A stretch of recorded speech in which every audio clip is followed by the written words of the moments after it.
E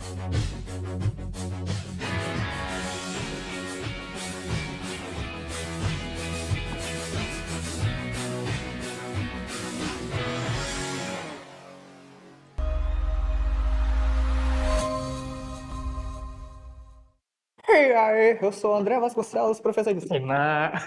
E aí, tudo bom com vocês? Eu sou o André Vasconcelos, esse aqui é o Jared. Oi, Jared, professor de Educação Física, e agora a gente vai falar sobre o funcionamento dessa máquina, que é o nosso corpo, que a gente vai fazer esse direcionamento. Como a gente falou, a aula de Educação Física, ela tem essa dimensão interdisciplinar, não só a de Educação Física, porque essa é a proposta do Enem, é aqui que a gente está abordando, e é aqui que a gente vai trabalhar esse direcionamento do funcionamento do corpo. Então, para isso, foca na tela. Jeremy, obrigado pela demonstração, não fez nada, mas é isso. Vamos lá. Esforço físico. O esforço físico é a realização de uma atividade física sem o cuidado com a biomecânica do movimento, sobrecarregando assim tecidos moles, ligamentos, tendões e também musculaturas, gerando normalmente dores em regiões e inserções como o ombro, cotovelo, joelhos e também a região lombar. Como exemplo do esforço físico, podemos citar aqui as atividades da dona de casa. Então, volta para mim, o Jeremy já se foi, porque qual é o direcionamento? Aqui a gente está falando do esforço físico que a gente gera no nosso corpo. Normalmente, as sobrecargas elas acontecem nas partes de alavanca, ombro, cotovelo. Então, aqui a gente vai ter esse direcionamento para o funcionamento do corpo relacionado a esse esforço que é gerado no corpo. Vale destacar que a fisiologia, que é o que a gente já vai aprofundar, vai ser esse funcionamento. O que é que resulta o movimento e qual é o desgaste, qual é o direcionamento para que aquele movimento possa ser executado. Então, como é que faz para funcionar? Tipo, eu aperto aqui, tipo, eu acho que eu vou levantar uma carga e aí eu vou, sei lá, eu vou calcular, cronometrar, manipular o peso, o movimento. Então, isso não acontece dessa forma racional. Isso é fisiológico, é do funcionamento do corpo, tranquilo? Então a gente vai aprofundar agora. Vamos lá. O esforço diário. Os afazeres domésticos são corriqueiros que raramente paramos para prestar atenção neles ou em como executamos. Porém, todas as atividades exigem esforço físico e submetem o corpo a posturas que podem comprometer coluna, quadril, joelhos e ombros. Nesse sentido, compreender o funcionamento do corpo é crucial para a realização de uma atividade que esteja em harmonia com o objetivo do indivíduo. Então, aqui a gente já tem um direcionamento de que tipo de atividade a gente está falando. Então, vamos pensar o seguinte. Vou realizar uma atividade física e a atividade, a gente já sabe que pode ser qualquer ação. Então, beleza. Porém, eu quero uma atividade física que me ajude a queimar calorias. E para eu queimar calorias, eu preciso botar o meu corpo em funcionamento contínuo, em que a respiração ela seja constante para que eu possa ter essa troca gasosa e isso possa gerar um desgaste e isso possa consumir energia e resultar no meu emagrecimento. Então, se eu quero emagrecer, não faz sentido eu fazer uma atividade que não gere esse desgaste. Então, a atividade física que a gente pode colocar, deixa eu ver rápido, que não vai causar um emagrecimento rápido, a própria musculação vai ser para crescimento, fortalecimento, mas não vai ser propriamente direcionada para emagrecimento. Então, são tipos de atividade. A gente tem que entender, identificar e mapear qual é a atividade mais apropriada, qual é o direcionamento. Por isso que a gente vai fazer essa compreensão do funcionamento do corpo, do que precisa, do como faz, para o que faz, para entender como é que vai ficar essa dinâmica. Tranquilo? Compreendido? Então, a gente avança mais um pouquinho para poder direcionar ainda mais. Vamos lá, ó. Corpo e seu funcionamento. De forma geral, o principal objetivo do corpo é buscar manter a homeostase. Eu já paro aqui porque homeostase, equilíbrio do corpo. Tudo, de qualquer forma, a gente está buscando sempre manter o equilíbrio. Tranquilo? Então, homeostase, equilíbrio. Vamos lá. Ao realizar uma atividade física, por exemplo, passamos a interferir nesse equilíbrio, fazendo com que o metabolismo desenvolva diversas ações funcionais, a fim de manter o funcionamento harmonioso do organismo. Então, vamos já parar mais uma vez para fazer essa associação. A gente está buscando manter o equilíbrio, o metabolismo, né, que é o funcionamento do corpo, ele vai buscar reestabelecer esse equilíbrio, porque a partir do momento em que eu começo a desenvolver determinada ação, aquilo vai desregular, mas o meu metabolismo vai buscar equilibrar. Tranquilo até aí? Então a gente segue devagarzinho. Sendo assim, conhecer o aspecto fisiológico e motor do corpo humano é essencial para o aprimoramento técnico do exercício físico. Então, como a gente está aqui abordando e direcionando a prática do funcionamento corporal relacionado à atividade física, que é esse esforço que a gente acaba gerando, como a gente vai fazer para identificar o mapeamento do funcionamento, que é a fisiologia que a gente vai entender agora. Ó. Fisiologia é a ciência que se ocupa do funcionamento do organismo, analisando como os sistemas orgânicos, órgãos, celulares e biomoléculas executam funções químicas e físicas. Em síntese, a fisiologia é o estudo do funcionamento do corpo. E aí, por exemplo, a gente já começa a associar, mas como assim funcionamento do corpo? Eu poderia perguntar, porque ao nos exercitarmos, nosso corpo começa a suar? Ah, essa eu sei. Professor, é porque eu estou queimando gordura e aí as gorduras estão escorrendo pelo meu corpo. Quando eu começo a correr muito, as banhas começam a escorrer. Uhum. E você também acredita em Papai Noel? Ai, Papai Noel existe, desculpa. Ai, gente, pode acreditar em Papai Noel, tá tudo bem. Qual é o direcionamento? Funcionamento do corpo. A gente começa a correr, o corpo começa a elevar sua temperatura e o metabolismo, para manter o equilíbrio da homeostase, começa a resfriar. Resfriar como? Liberando água. E essa liberação vai sair pelos nossos poros, chamando de quê? Suor. Então, o suor nada mais é do que líquido para abaixar a temperatura, manter um equilíbrio, né, para resfriar o corpo. É quase um refrigerador automático. Então, não é gordura escorrendo, é perca de líquido para manter o equilíbrio da temperatura, porque o objetivo do corpo é manter a homeostase. Muita informação, mas conseguiram perceber que é só uma dinâmica? Então, a gente vai fazendo esse direcionamento para entender como é que funciona o organismo. A gente vai entender tudo em 20 minutos? Não, mas a gente vai ter essa compreensão da percepção do funcionamento do corpo. Tranquilo? Beleza? Então a gente avança mais um pouquinho. Ó. A aprendizagem motora. A aprendizagem motora pode ser definida como um processo adaptativo, isto é, como um processo contínuo em que novas habilidades são formadas com base na modificação daquelas adquiridas. Então aqui a gente está abordando inicialmente esforço físico. O esforço físico vai gerar o desgaste no corpo. Mas por que vai gerar o desgaste no corpo? Porque o corpo vai buscar manter o equilíbrio. Quem é o equilíbrio? A homeostase. O que é essa homeostase? É a manutenção via metabolismo para manter o corpo estável. E aí, como que a gente faz isso? Mapeando por onde? Fisiologia, que é o funcionamento do corpo. E nesse funcionamento a gente tem a aprendizagem motora, que é aperfeiçoar determinada técnica. Por exemplo, a gente sabe andar e aprimorando, a gente aperfeiçoa aquela técnica e começa a correr. Então, a gente vai ter relacionado a aprendizagem motora, beleza? E aí, avançando ainda mais com os princípios da fisiologia do exercício, com base na correlação da ação motora e seu funcionamento, temos como análise os princípios da fisiologia do exercício, que passa a ser compreendido como funcionamento do corpo perante algumas atividades. Nesse sentido, é possível destacar o princípio da individualidade, especificidade e desuso. Então, volta para mim. Vamos devagar. Respira, não surta. A gente está falando de funcionamento do corpo e agora a gente está correlacionando a uma prática motora. O que acontece é como o funcionamento ele pode ser associado a uma prática motora. Como é que determinada capacidade, determinada ação vai funcionar no nosso organismo. Uma das que a gente mencionou aqui, ó, princípio da especificidade, ou também tem a do desuso. Qual é o direcionamento? Deixa eu até ver se eu vou conseguir mencionar. A gente não vai ter muito tempo para mencionar, mas rapidamente, só para a gente entender. Se eu realizo bastante atividade física, estou lá treinando todo dia, passei um ano sem pegar num peso, não fiz mais nada.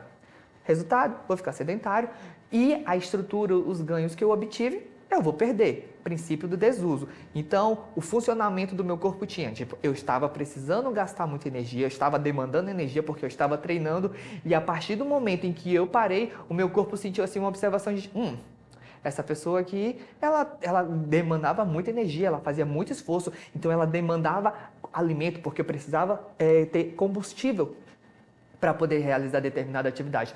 Porém, de um tempo para o outro, ele continuou com a mesma necessidade, porque o corpo não percebeu que você estava se sabotando e querendo não fazer mais exercício, continuou demandando a fonte de energia, a mesma quantidade, mas começou a reservar. Tipo, eu não sei quando que hora ele vai usar, mas eu acho que ele vai usar. E aí vai armazenando e aí você vai engordando. Seria uma consequência do princípio do desuso. Tendo a especificidade, que é justamente ter um direcionamento para cada atividade. Se eu vou fazer musculação, o meu resultado, o meu ganho vai ser muscular, não vai ser de emagrecimento propriamente dito. Então, é esse direcionamento de como se correlaciona o funcionamento com a capacidade motora, né? Com esse condicionamento físico. Tranquilo? Tranquilo? Tranquilo mesmo? Tá de boa? Tá facinho? Tá facinho, tá facinho. E aí, opa, a gente até avançou demais, ó. Para isso, a gente também vai fazer essa abordagem do corpo e das suas dimensões, né? Que é entender que o corpo é um composto por diversos elementos químicos: hidrogênio, oxigênio, carbono, nitrogênio, cálcio, fósforo, enxofre, sódio, potássio, cloro e tudo que há de bom. É só que só essa parte química, né? Bioquímica, orgânica. Então a gente tem essa compreensão da composição corporal, mas também ele é composto de água, muita água. Então, quer uma dica, meu amor? Beba água, hidrate-se. E aí, nesse direcionamento, tendo isso como base, a gente já percebeu funcionamento, direcionamento, correlação com a prática, e agora a gente precisa ter esse entendimento de como estruturalmente se demanda um corpo. E aí, como no caso de educação física, as nossas práticas são práticas corporais de movimento, a gente precisa correlacionar o corpo em movimento. Que sistema é esse? É esse aqui, ó, o sistema locomotor, que é a interação entre o sistema esquelético e o sistema muscular. No caso, o primeiro, que é o sistema esquelético, é o conjunto de estruturas orgânicas responsável pelo movimento, locomoção e deslocamento dos seres vivos. Que estruturas orgânicas são essas? Sim, somos os nossos ossos. E aí a gente já bota em tela aí, ó, o sistema esquelético, que tem a função de sustentação, proteção, locomoção, que é dividido em duas partes, o axial e o apendicular, e o seu cérebro deve estar assim, tipo, eu assisti Grey's Anatomy para isso, meu amor. Porque qual é o direcionamento rápido? Axial, que vai ficar fixo na linha central. Então é essa parte aqui, ó, vou até botar a imagem na tela, volta para a imagem na tela, que é a parte da caixa craniana, caixa torácica, coluna vertebral, esse eixo central. Já o apendicular são os apêndices. O apêndice é aquilo que é teu, mas não é teu, está lá inserido. Então, apendicular, aquilo que está quase apendurado ali. Então, temos os membros superiores, os membros inferiores, e aí algumas cinturas e tal. Temos a imagem de esqueleto axial, temos imagem, essa fonte vermelha, caixa craniana, caixa torácica, coluna vertebral, aí compondo a parte axial do esqueleto, e a parte apendicular, que são as cinturas, a pélvica, a escapular e o membro. Cintura escapular, que muita gente gosta de fraturar, de deslocar, está deslocado aqui. Esse é o direcionamento. É importante a gente fazer essa compreensão primária para que, tipo, poxa, eu vou fazer determinado tipo de prática. É importante eu saber o que eu quero, como eu quero e o resultado que eu quero. E eu só vou saber isso com base no conhecimento, com base nessa base primária de informações e de saberes que a gente vai consolidando aqui mesmo. Então, vamos seguindo, porque além da parte óssea, né, a gente também tem tecidos cartilaginosos. Que a gente tem aqui a cartilagem elástica, temos aqui a diferença entre estruturas. Por quê? Porque é importante a gente fazer essa distinção. Meninos e meninas são iguais? Depende do conceito, depende da colocação. Todos somos iguais perante a Constituição, mas fisicamente temos estruturas que nos diferem. Vamos lá, ó. Deixa eu ver se vocês conseguem observar aí, ó. A estrutura da cabeça, o tronco em relação ao tronco, ó, o membro feminino, ele é mais estreito, os ombros femininos são mais estreitos, o tórax ele é um pouco menor, a pelve é mais larga, os membros inferiores, eles são mais alongados, o feminino, que é um pouco diferente do masculino, que tem toda uma outra estrutura. Então, são estruturas e direcionamentos com base na evolução corporal, né, na evolução do ser humano, que vão fazendo esse direcionamento do porquê. Por que a mulher tem que ter a cintura pélvica um pouco mais larga? Porque ela vai gerar a criança e tal. Então, na hora do parto tem essa facilidade. Então, são esses direcionamentos do funcionamento. Então, tudo tem um porquê, tudo tem um pra quê. Beleza? Beleza? Além dos ossos, cartilagem, a gente também tem ligamentos, que aqui temos deixa eu ver, aqui temos um sinovial, que seria o ombro, temos o tecido, o sistema articular fibroso, cartilaginoso e sinovial, que eu acabei de mencionar. Característica do fibroso são articulações imóveis. Professor, não me lembro o que é articulação. Articulação são a união, a junção de dois ossos, a aproximação de dois ossos. Aqui eu tenho a aproximação de alguns ossos, húmero, rádio e ulna. Então, o cotovelo é a articulação porque é a que aproxima ambos ossos. No crânio, a gente tem a estrutura de aproximação de ossos. Aqui a gente tem a caixa craniana, que é composta por vários ossinhos coladinhos, bonitinhos. Eu acho que se você já teve um bebê na sua residência, não bate na testa do menino que vai afundar a muleira da criança. Verdade? Porque até formar os 25 anos, a caixa está se formando, se consolidando, se fixando. Então, a muleira, ela é real. E em criança é muito maior esse afastamento. Essa aproximação dos ossos ainda não é consolidada. Então, se você apertar na testa da criança, você vai estar tocando quase o cérebro da criança. É isso aí. Então, no caso da... No caso da fibrosa, são essa aproximação de ossos sem o movimento, né, da articulação. A cartilaginosa, que tem um semi-movimento, no caso aqui, ó, a coluna vertebral, o nosso disco intravertebral. Eu consigo mexer minha coluna para um lado. A gente faz yoga, então a gente vai um pouquinho mais, mas que é diferente do ombro, ó. O meu ombro, meu amor, mas já minha coluna é só aqui, ó, só um semi-movimento. Então, temos fibrosas, cartilaginosas, sinoviais, que são relacionadas ao movimento, e também temos o sistema muscular, que são estruturas individualizadas que cruzam uma ou mais articulação pela sua contração e são capazes de transmitir movimento, tendo como principais funções a produção de movimentos corporais, estabilização das posições corporais, regulação do volume dos órgãos. Aqui é o direcionamento da função do músculo. Vale destacar, para que tenha medo de filme de terror, a gente deve ter a associação da seguinte forma: The Walking Dead são mortos-vivos, e só por si só já não faria sentido as pessoas andarem. Mas vamos lá. Se for um esqueleto andando, não vai andar. Por quê? Porque eu vou precisar do músculo para fazer essa contração e gerar um movimento, beleza? No caso de mortos-vivos, eles podem ter músculo, mas eles não vão ter a informação para gerar aquele movimento, para dar o impulso. Então, é funcionamento. Deixa eu ver outra informação aqui. Estabilização e controle dos órgãos. Então, por que a gente faz abdominal? Para conter. Se você não contém, relaxa, solta. Solta, aqui a gente tá bonitinho, todo de preto, que é para não disfarçar o abdômen. Mas é esse direcionamento. Então, ele serve também para regular o volume. A gente tem a caixa craniana, que também tem o lance da proteção, porque aqui temos órgãos vitais. Então, o corpo, estruturalmente, ele se protegeu de tipo, eu vou colocar uma carapaça aqui, um escudo, que é para proteger o corpo. Então, tem todo um sistema que é todo milimetricamente elaborado para ter uma função, para ter um direcionamento, beleza? Em tela, nós temos o sistema muscular, que ele se caracteriza, né, o tipo de tecido, que pode ser liso, estriado e cardíaco. O músculo, o cardíaco, é o do coração, o liso, intestinal, e o estriado é o que recobre toda a estrutura corporal. A distinção entre eles é o funcionamento, porque o liso tem contração involuntária. O que seria essa contração? É o que a gente vai ver agora já em seguida, que é contração isométrica, isotônica. A isométrica é força sem movimento, isotônica é força com movimento, sendo duas fases, a concêntrica e a excêntrica, e você já deve, pelo amor de Deus, professor, devagar. Fase concêntrica, em que eu concentro o movimento, excêntrica, em que eu relaxo. No caso da fase isométrica, provavelmente você já ouviu falar em abdominal de prancha, em que você fica lá posicionado, paradinho, só fazendo força. Você está gerando um movimento, mas sem se mover. Você está realizando força, aplicando força, sem gerar o movimento. E aí a gente vai fazendo essa correlação. No caso, como eu mencionei, do músculo estriado, do músculo liso, o movimento ele acontece, mas sem você pensar. Aqui eu penso, força. Aqui eu penso, movimenta, desce, movimenta, sobe. Agora o meu intestino está aqui, ó, funcionando.